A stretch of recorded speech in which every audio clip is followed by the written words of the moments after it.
ಅನುಭವ ಮಂಟಪ ಸ್ಥಾಪನೆ ಮಾಡಿ ಎಲ್ಲರೂ ಸಮಾನರು ಅಂತ ಹೇಳಿದರು. ಮೇಲು ಕೀಳು ಒಂದು ಜಾತಿ ರಹಿತ ಧರ್ಮ ಸ್ಥಾಪನೆ ಆಗ್ಬೇಕಂತ ಮಾಡಿದರು. ಆ ಸಮಾನತೆ ಏನ್ರಿ, ಅಸ್ಪೃಶ್ಯತೆ ಇದೆಲ್ಲ ಹೋಗಿಲ್ವಾ? ಮತ್ತು ಸಂಸದರು ಆ ಒಂದು ದಲಿತ ಸಮುದಾಯದಿಂದ ಬಂದಂಥವ್ರು, ರಿಸರ್ವೇಷನ್ ಕಾಂಟೆಸ್ಟಿಂದ ಕ್ಷೇತ್ರದಿಂದ ಅವ್ರು ಕಾಂಟೆಸ್ಟ್ ಮಾಡ್ತಾರೆ. ಹೀಗಾಗಿ ಇವರು ಪ್ರಿಯಾಂಕ್ ಖರ್ಗೆ ಅವ್ರಿಗೆ ಪ್ರಶ್ನೆ ಮಾಡಬಾರ್ದು ಅಂತಂದರೆ ಇದು ಯಾವುದು ಸಂವಿಧಾನ, ಇದು ಯಾವ ಪ್ರಜಾಪ್ರಭುತ್ವ ಇದು?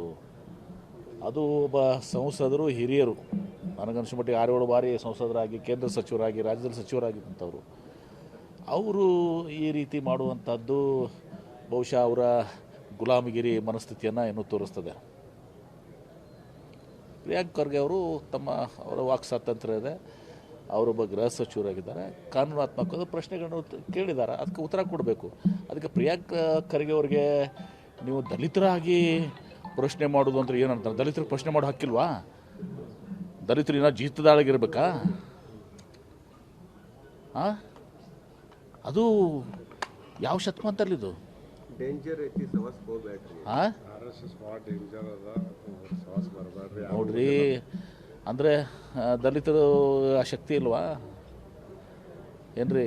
ದಲಿತರು, ಹಿಂದುಳಿದವ್ರಿಗೂ, ಅಲ್ಪಸಂಖ್ಯಾತರು, ಉಳಿದವ್ರಿಗೆ ಎದುರಿಸುವಂಥ ಶಕ್ತಿ ಇಲ್ಲ? ಮಾಡಿ RSSಗೆ ಒಬ್ಬರನ್ನ ಮುಖ್ಯ ಏನು ಇರ್ತಾರಲ್ಲ, ಒಬ್ಬರು ದಲಿತರು ಮಾಡಿ ತೋರಿಸ್ಲಿ ನೋಡೋಣ, ಒಬ್ಬ ಹಿಂದುಳಿದವ್ರು ಮಾಡಿ ತೋರಿಸ್ಲಿ. ಏನು ಮೇಲೆ ಇರ್ತಾರಲ್ಲ, ಇದು ಮೋಹನ್ ಭಗವತ್ ಅವ್ರ ಸ್ಥಾನದಲ್ಲಿ ಒಬ್ಬ ದಲಿತರನ್ನು, ಒಬ್ಬ ಹಿಂದುಳಿದವ್ರನ್ನ ಮಾಡಿ ತೋರಿಸ್ಲಿ. ಅದಂತೂ ಮಾಡಲ್ಲ, ಆಯ್ತಪ್ಪ ಲಿಂಗಾಯತರ ಮಾಡಿ ತೋರಿಸ್ ನೋಡೋಣ. ರೈಟ್, ಇದು ಸಂಸದರ ಹೇಳಿಕೆ ನಿಜವಾಗಿ ನಾಚಿಕೆಗೇಡುತನದ ಪ್ರಸಂಗ. ಇದು ಎಷ್ಟು ನೀವು ಒಂದು ಆತ್ಮಸ್ಥೈರ್ಯವನ್ನು ಕಳ್ಕೊಂಡು ನೀವು ಉಳಿದವರಿಗೆ ಮಾದರಿ ಆಗಬೇಕು. 12ನೇ ಶತಮಾನದಲ್ಲಿ ಅಣ್ಣ ಬಸವಣ್ಣವರು, ಬಸವಾದಿ ಶರಣರು, ಬಾಬಾ ಸಾಹೇಬ್ ಅಂಬೇಡ್ಕರ್ ಅವರು ಸಂವಿಧಾನ ಹಾಕಿದಂಥವ್ರು. ಇವರು ಮಾತಾಡೋದು ಆ ಸಂವಿಧಾನಕ್ಕೆ, ಆ ಬಸವಣ್ಣವ್ರ ತತ್ವಕ್ಕೆ ವಿರೋಧವಾಗಿರುವಂಥದ್ದು. ಇದು ಅಂದರೆ ಇವರೊಬ್ಬರು ಗುಲಾಮ ಆಗಿರ್ಬೋದು, ಉಳಿದವ್ರು ಯಾಕೆ ಆಗ್ತಾರೆ? ಅವ್ರದ್ದು ಭೀಮ್ ಆರ್ಮಿ ಅದ.